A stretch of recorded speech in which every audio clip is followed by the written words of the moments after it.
Estamos nós de volta com o nosso paulochagas.net aqui na Imagem TV. Um grande abraço a todos vocês que estão ligadinhos no nosso programa e que depois acompanham, obviamente, durante a semana com as nossas reprises. Mas, gente, só para começar o bate-papo de hoje, quero lembrar que no dia 19 de novembro, na próxima quinta-feira, acontece no Parque Conta Dinheiro o Seminário de Agropecuária Serrana. Você pode fazer a sua inscrição lá junto ao sindicato ou também na EPAGRE. Este seminário vai debater sobre a produtividade do gado de corte, entre outras questões que envolvem aí a produção da carne na Serra Catarinense. Então é importante que você participe, é aberto a quem quiser, também a estudantes, a técnicos, a agrônomos e também pessoas que são obviamente ligadas à área do agronegócio, produtores, entre outros. Então tá aí um recado, um convite para vocês. E por falar em convite, também na próxima semana, no dia 18, na sexta-feira, não é nesta semana, tô brincando, eu tô errando, é nesta semana, sexta-feira, dia 13, nós temos o Mário Mota, uma promoção da nossa ASSISC, da Associação de Imprensa da Serra Catarinense, com um talk show, né? O Mário Mota fazendo uma grande palestra para a gente aqui na CDL a partir das 19 horas e 30 minutos, nesta próxima sexta-feira, então. E eu quero convidar a todos os acadêmicos de jornalismo, de comunicação, os profissionais de comunicação da Serra Catarinense que venham, então, ou que vão até a CDL aqui no centro da cidade de Lages para conferir este grande comunicador, o Mário Mota, ele que é hoje o apresentador principal da RBS TV, mas não é por isso, ele realmente tem uma bagagem e uma experiência muito grande de profissão e que tem muito a conversar conosco na era de hoje com relação à comunicação. Então fica aí o convite para que todos vocês participem deste bate-papo com o Mário Mota nesta sexta-feira, dia 13, na Câmara de Dirigentes Lojistas aqui da CDL. Como eu falei antes a respeito de um seminário do agronegócio, da agropecuária serrana, eu já quero aproveitar um pouquinho o gancho. Eu estive em Campo Belo do Sul, neste final de semana que passou, e encontrei por lá o prefeito Edilson Souza, o padre Edilson, o prefeito de Campo Belo do Sul. E ele lamenta exatamente toda essa questão, e eu quero voltar ao problema do javali, e é nós conversando sobre isso, e ele dizendo que o problema é muito maior do que se imagina. Ele também está muito decepcionado com as lideranças de Santa Catarina que estão cuidando desta problemática toda. Falou, inclusive, da própria audiência pública que aconteceu aqui na cidade de Lages, vocês lembram? Lá por fevereiro, março, abril, se não me engano, e que nada resolveu. Os deputados nada resolveram, não adiantou praticamente toda aquela conversa e chegaram à conclusão de que realmente só os caçadores podem resolver a problemática dos javalis na Serra Catarinense. E também em todas as outras regiões do estado de Santa Catarina, porque esta praga do javali está tomando conta. E se as pessoas hoje fazem uma análise de que tenham de 6 a 8 mil javalis, é possível que existam já muito mais. E isso está se tornando já um problema de calamidade pública. E então, conversando com o padre, ele disse que nesta semana, se não me engano, já nesta terça-feira, uma comitiva embarca para Brasília. Vão levar o problema para os deputados federais na Câmara, no Congresso Federal, para os senadores e para o Ministério da Agricultura e da Pesca, para ver se conseguem uma ação imediata, uma intervenção imediata por parte do governo federal para tentar resolver esse problema. Ele disse-me também que não adianta hoje a lei facilitar o uso de armas para que os produtores saiam caçar javalis. Para começar, os produtores realmente não estão preparados para enfrentar este problema. Os animais são perigosos, são gigantes e realmente agressivos. Então não é qualquer pessoa que pode empunhar uma arma e se deparar com esses animais a campo. E além disso, hoje tem produtores que aleatoriamente saem caçar e estão atirando a esmo em tudo que se movimenta. Acertaram inclusive o gado, acertaram vacas, foi o que ele me revelou. Então estão matando bois e vacas porque o movimento no mato, de repente, atiram de qualquer maneira sem saber. E tem mais ainda. Além do javali, tem o queixada. Esse não é um problema, esse é nativo, né? Aí tem o javaporco, que é a mistura do javali com o porco comum. Então tudo isso tem que ter uma distinção, um conhecimento e uma experiência. Então não é qualquer produtor rural que pode simplesmente almejar em pegar uma arma, porque eu sei, o desespero dessas pessoas é muito grande. Mas eu não sei, eles vão pedir alguma coisa no sentido de que haja uma intervenção federal com pessoas ligadas ao governo federal e ao governo do estado, altamente preparadas para que se tome uma atitude de talvez assim acamparem nesses lugares e fazer uma devassa com relação aos javalis. Porque se não houver realmente um trabalho pesado, sério, não haverá mais como conter a proliferação. Isso que está ainda afetando, ou vai afetar com certeza, a sanidade animal de outros que nós temos hoje, outros criatórios de suínos no estado de Santa Catarina, de aves e também outros rebanhos como de ovelha e de gado. Então, é uma preocupação séria.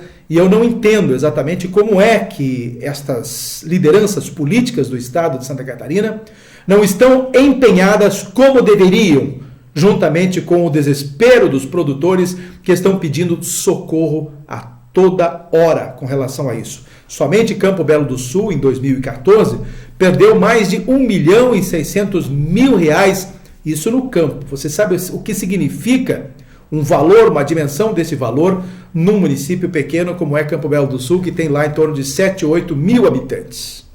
Então, minha gente, é bastante sério. E somente agora, neste ano, o valor dos prejuízos já chega acima de R$500 mil, somente na cidade de Campo Belo do Sul. Agora, imagine se contabilizar Cerro Negro, Anita Garibaldi, Abdom Batista, e vai indo lá para o oeste do estado, né, como Campos Novos, a região ali de Ponte Serrada, Faxinal dos Guedes, enfim, todas aquelas cidades que estão sofrendo hoje com o ataque dos javalis. Vocês imaginem quantos milhões de reais estão perdendo. E isso interfere diretamente na própria programação da agroindústria, porque o pouco milho que se produz no estado de Santa Catarina fica ainda menor a produção. Então, sinceramente, meus senhores, não estamos aqui querendo crucificar ninguém, mas eu acho que a questão deve ser buscada com gente lá do topo. Não adianta mais ficar buscando. A Polícia Ambiental está fazendo o que pode, orientando as comunidades, mas a Polícia Ambiental não consegue resolver a problemática. Ela orienta da melhor maneira possível como devem proceder dentro da legislação. Mas o problema realmente deve ser atacado por lideranças federais. Não há mesmo outra alternativa. Mudando bastante de saco para mala, eu estive participando nesta noite de segunda-feira lá no Lages Garden Shopping do Festival Sabores de Lages. É a segunda edição Sabores de Lages. Você sabe o que significa esse festival? É uma oportunidade de promover a gastronomia no município de Lages. E através do Festival Sabores, no ano passado teve a participação de 14 ou 15 restaurantes. Esse ano já aumentou o número, chega perto de 30 restaurantes, inclusive com restaurantes dentro do Lages Garden Shopping. E o lançamento foi lá no Lages Garden Shopping na noite desta segunda-feira e eu estive conferindo. Os pratos variam não, todos eles têm uma tabela de R$19,90. São pratos especiais preparados por esses restaurantes.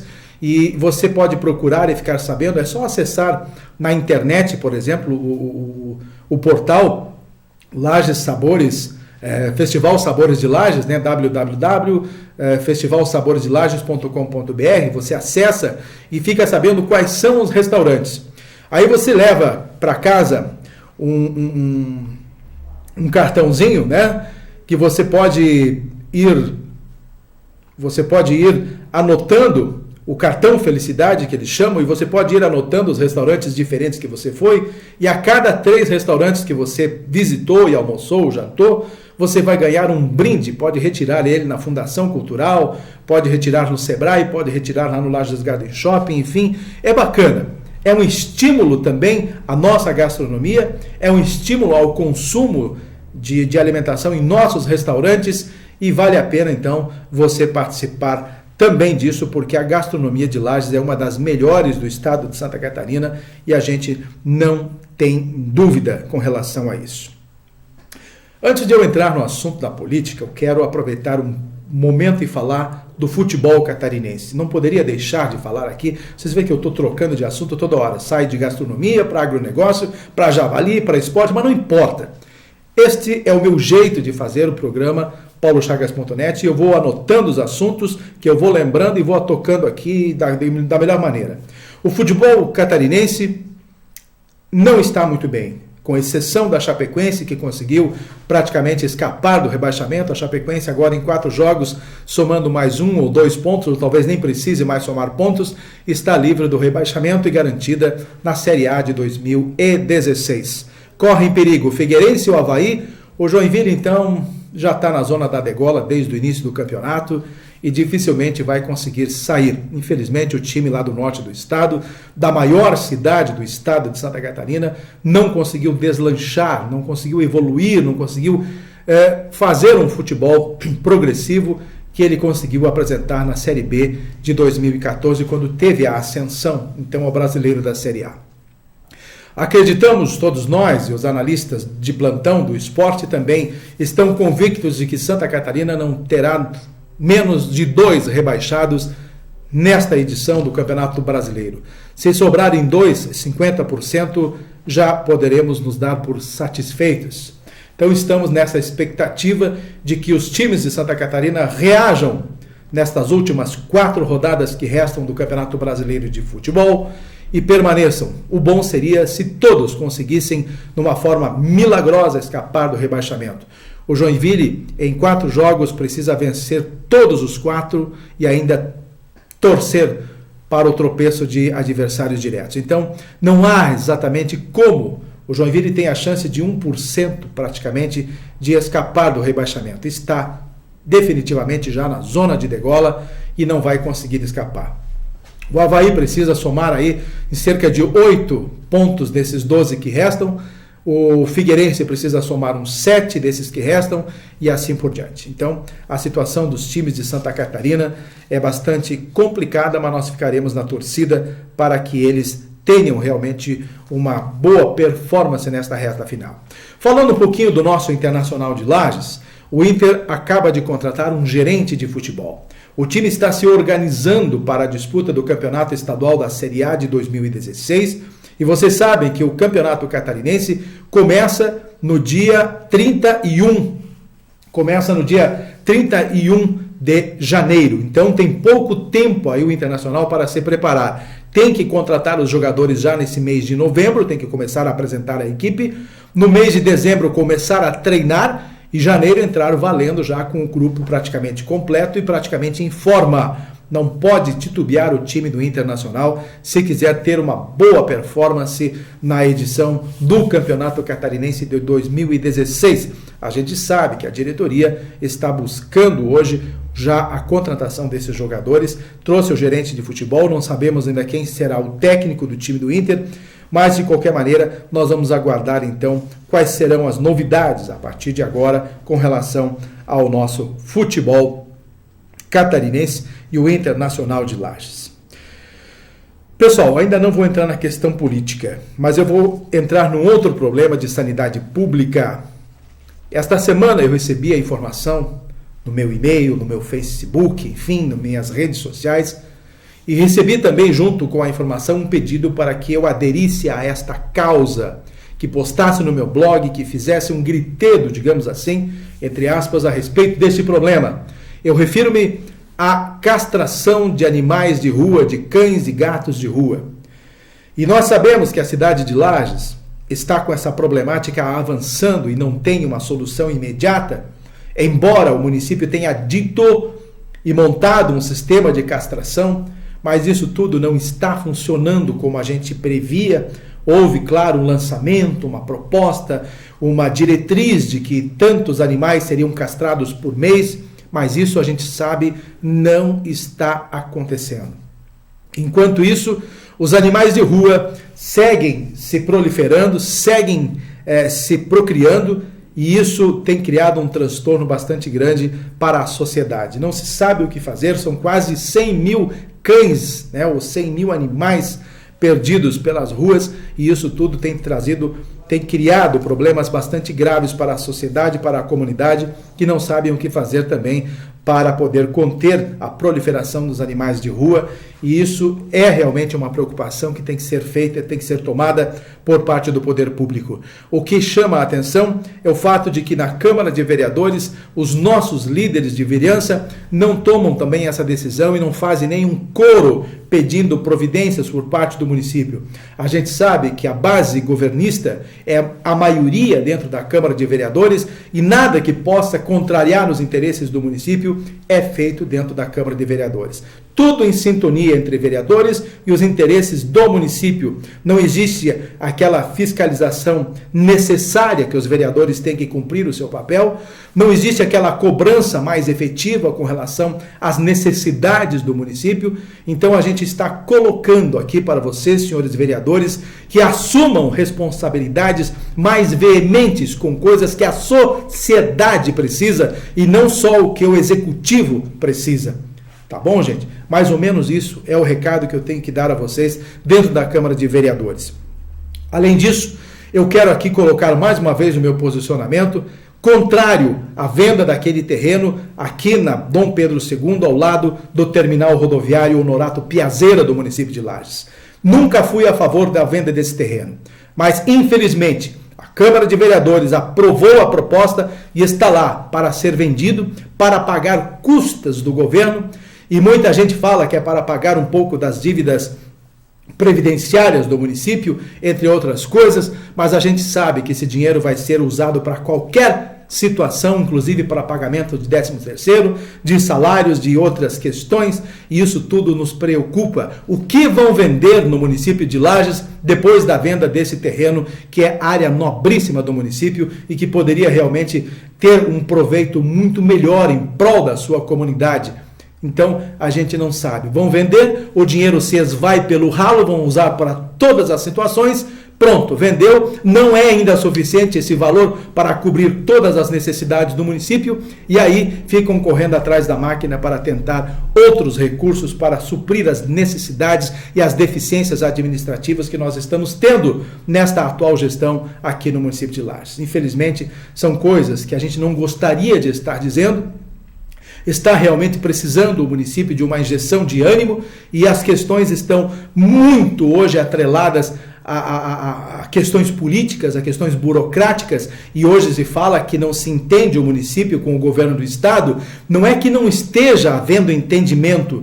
Me disseram, a boca pequena, que o município está negativado e não tem condições de receber então os recursos, não tem as negativas em dia para receber os recursos. Eu gostaria de que o município pudesse me responder se isso é verdade, porque do lado do governo do estado eu tenho esta informação de que o município está com as negativas atrasadas, tem problemas e não tem condições de fazer então os convênios necessários. E aí ficam dizendo que Raimundo Colombo está sacaneando Lages, que o governo do estado não quer aportar recursos para o município.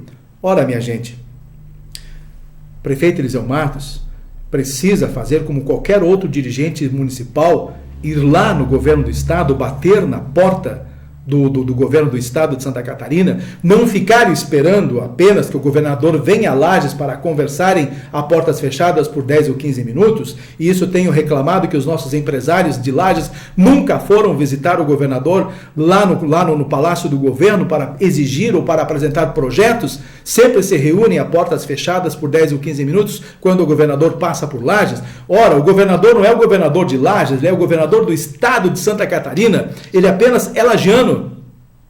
Então, por nós sermos lajanos, temos que bater na porta do Palácio do Governo, agendar esses horários e conversar com o governador frente a frente, tete a tete, como qualquer outro administrador. Ele não vai em Brasília conversar com os ministérios e com Dilma Rousseff. É mais ou menos assim. A Dilma não vem visitar o governador dentro do seu palácio.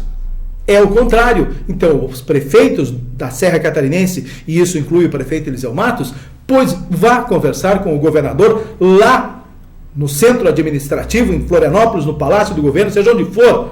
mas vá apresentar as suas necessidades. Se está negativado, vamos encontrar alternativas junto ao governo para que consiga, então, buscar essas negativas e botar a regularização em dia desses processos. Mas aí vem toda uma conversa de que o governo não quer aportar recursos no município de Lages, que está sacaneando a administração municipal. Essas coisas precisam ser muito bem analisadas antes de serem ditas simplesmente. Se existem rusgas políticas, até podem existir questões políticas. Afinal de contas, nesse mundo, nesse Brasil afora, não tem hoje uma sintonia política de partido com partido. A gente entende que existem realmente divergências políticas, mas não é isso o caso do governador não estar vindo para Lages e aportando recursos, se bem que Lages já foi bastante contemplada com diversos setores e segmentos com recursos múltiplos. Mas enfim, está aí uma situação que precisa ser colocada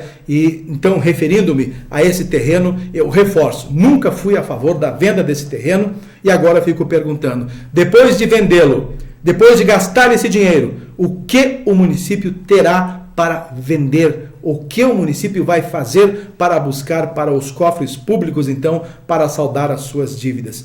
E a gente sabe que o número de servidores, não os efetivos, mas os servidores contratados, os comissionados, extrapola esse número dentro do município de Lages. E a gente tem que dizer aqui algumas coisas. Por exemplo, foram trocados alguns secretários da administração municipal, mas ao invés desse secretário, o outro simplesmente ser exonerado e sair, eles são colocados em outras funções. Incha ainda mais a máquina administrativa. Trocam o secretário, aquele que saiu é colocado, remanejado em outro lugar. Então, ao invés de eliminar, os custos, agrega, são 2, são 3 a mais que vão se somando nesses comissionados. Então, é um festeirê, digamos assim, de ajuste dentro da administração municipal diante dessas necessidades. Mesmo que seja um secretário que saia, ele não saiu. O custo dele é absorvido dentro do comissionado em outro setor. Então, o governo municipal não caminha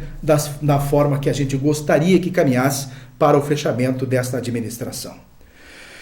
Já que estamos nessa questão política, eu quero falar um pouquinho do PMDB de Santa Catarina, para nós quase encerrar o nosso bate-papo de hoje. O PMDB de Santa Catarina, vocês lembram que na convenção estadual que elegeu o Mauro Mariani como presidente da executiva, houve um movimento pedindo a cabeça da Dilma Rousseff, pedindo o impeachment da Dilma Rousseff, e agora os discursos do PMDB já mudaram por completo, já não é mais bem isso, disseram que foram apenas algumas colocações pessoais e que não era a decisão do partido, de todo o partido, enfim, são coisas da política que a gente ouve e depois faz de conta que ninguém falou nada.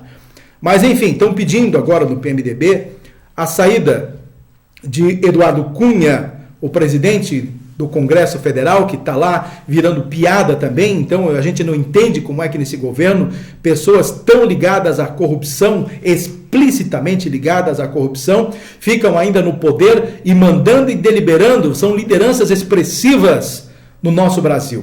Vocês viram, não sei se vocês acompanharam esta semana, a execução de um ex-ministro chinês, se eu não me engano foi na China, foi executado por corrupção.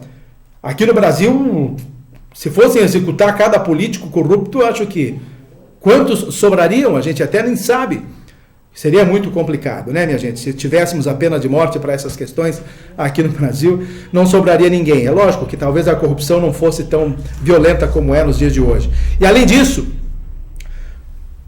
o governo federal ainda insiste em implantar a CPMF. Vamos ainda ter que engolir. A presidente Dilma Rousseff está negociando com os partidos, está negociando com os deputados e com certeza todos irão aprovar, ou a maioria vai aprovar a CPMF para nós aumentar o número de impostos ainda nesse Brasil, e já estamos de saco cheio de tanta cobrança de impostos, pois teremos a CPMF aprovada com certeza antes do Natal. Será o presentinho de Natal do governo federal para todos os brasileiros a aprovação da CPMF. E aí vem aquela desculpa de que o dinheiro será aplicado na saúde. Quem viveu a CPMF no passado, e eu vivi, Eu não vi a saúde ter um mínimo progresso com aquele dinheiro.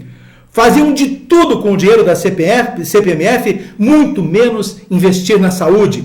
Prometiam que uma parcela ia para os municípios, uma parcela ia para os estados, mas a saúde era uma uma porcaria, mesmo com CPMF, com toda aquela propagação de que os recursos eram só para a saúde. Deus me perdoe. Não sei aonde enfiavam aquele dinheiro, porque a saúde não via. Nós não tínhamos melhoria nenhuma. Agora o discurso é o mesmo. CPMF para cuidar dos recursos da Previdência. CPMF para investir na saúde dos municípios, para os estados, para o Brasil. Olha, quase que eu digo um palavrão mais feio do mundo. Mas, gente do céu, como podemos aceitar uma situação nesse país do jeito que está? Em vez de nós, povo, decidirmos o que queremos, uma pessoa praticamente define o que nós queremos e impõe goela abaixo. Não temos a mínima ação, não temos o mínimo condicionamento de reagir. Está aí agora o movimento dos caminhoneiros sendo abafado de todas as formas, mesmo sendo poucos e ainda o movimento seja menor do que se previa. Né? Eles querem a saída da Dilma Rousseff, da presidente. Eu também quero.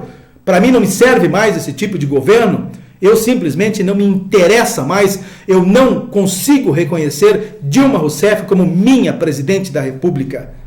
E eu não sei se você também não consegue. Recebi uma pesquisa agora, semana passada, do Instituto do Paraná, quase 90% de rejeição. Quem é que aguenta, minha gente? E a grande mídia não fala. Uma vez que o Collor de Mello foi afastado do governo, e a gente lembra que a Globo fez o maior auê enquanto não derrubou o Collor de Mello por mixaria. Ninguém sossegou. Agora, 30 vezes, 40 vezes maior o problema da Dilma Rousseff comparando com o Collor de Mello. Ninguém move uma palha. São poucas pessoas que tentam entrar com o processo de impeachment, mas não ganha corpo. Né? A corrupção toma corpo junto. E aí vão protegendo, vão se blindando. Dizem até que a ministra que chamou o filho do presidente Lula para depor foi afastada, foi trocada. Eu não sei se é verdade, mas isso não é difícil de acontecer nesse Brasil. Qualquer ministro que trabalhe com seriedade, vocês sabem, conheceram o Joaquim Barbosa?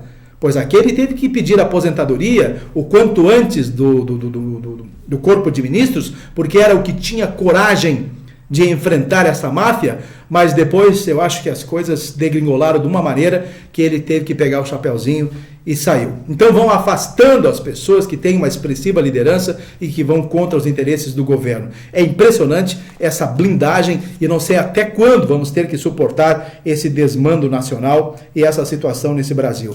Troque-se o técnico e eu acho que as coisas podem voltar a ter confiança nesse nosso Brasil. Não há outro jeito. Então está aí, o que mais que eu tenho para falar? Acho que eu consegui falar tudo, tio Miller. Só não falei da minha erva mate, né? Pois então, não falei da erva mate Valério, que a gente está agora trabalhando como distribuidor da erva mate aqui na Serra Catarinense, especialmente no município de Lages, e a gente fica aí então pedindo para que os senhores nos recebam. Vamos apresentar com muito carinho esse novo produto que faz muito sucesso há 20 anos lá no Rio Grande do Sul. A erva mate Valério é uma erva mate certificada, é uma das 4 empresas do Rio Grande do Sul apenas com atestado de certificação, e isso atesta toda a qualidade do produto, e eu tenho certeza que vocês, no momento em que provarem essa erva, não vão trocar. Então eu quero fazer uma visita, conversem comigo, e a gente vai acertando então, daqui para frente, a colocação da erva mate Valério aí no seu estabelecimento, em toda a Serra Catarinense. É só fazer contato comigo. Um grande abraço, meu amigo, e até a próxima quinta-feira, se Deus quiser, em mais um paulochagas.net.